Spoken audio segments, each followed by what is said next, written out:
So I exposed my tortoises to a little bit colder than recommended temperatures. And this is Marilyn, and she's never been outside before. So bless her soul for at least trying to protect herself in this manner. But she just doesn't understand how the kitty door works yet. And so tomorrow I'll probably just check on her at breakfast. But I'm gonna just kind of help her along. And it's not exactly. Oh, come on, Marilyn. She don't know there's heat in there. But that's, ooh. So y'all just know that it's just a little bit too narrow for her. I think I'll be cutting a door in this in the next day or two.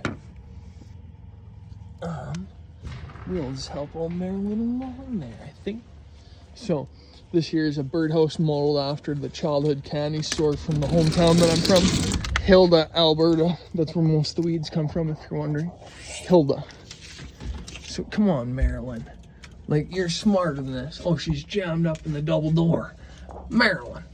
Marilyn's named after my favorite tortoise teacher, number one, as well as a great aunt. So that's why I had to name her. But Marilyn has never really been outside.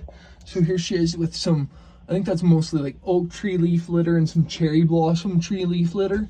So like, it's not an everyday sea feed, but if they have a nibble on it, we'll do no harm to them, of course. It's like cow and straw or dog and no-name kibble. It's not gonna harm them from one meal, but it's not benefiting them. So Maryland's never really been understood the idea of chasing the heat source. So we have a ceramic heat emitter that keeps this shed. You hear that insulation? That's 2-inch insulation, and it's insulated, and I just have it strapped because I wasn't ready to commit to this shed space yet, and I still am actually not. So we may be moving this entire pen idea of mine. We'll see how things go here. But here we are, at least Marilyn. I just didn't want her out overnight in the under 10 Celsius temperatures, but I'm not ready to bring them inside unless it's next to freezing. So here she's outside, introducing her to the shed and the outdoor heater. It's just a simple design. It's just an indoor reptile heater with a red sole cup over top the switch and a clay pot over top the lamp.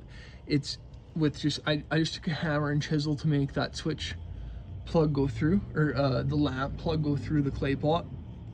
I just want to make it as watertight as possible because my lid is not exactly watertight. Like, I'm just kind of like winging it here, guys. So I got insurance on the fence if things go up in flames, but the torts will at least be smart enough to skip the door. So if you have any ideas or like helpful tips and you're like, this is what I've done, this is what's worked, this is what's cheap, because that's what's number one thing. Like, I'm on a budget here, y'all. So if you have any helpful tips or tricks and you're like, man, this is going to change your existence, you should comment them. I'm not sure why people just don't comment that often. And if they do, like, try to keep them positive, because like, life's too short to be so negative, y'all. So here we are, tortoises outside, April 16th, 23. Bless. Your pal Hobson Scott signing off.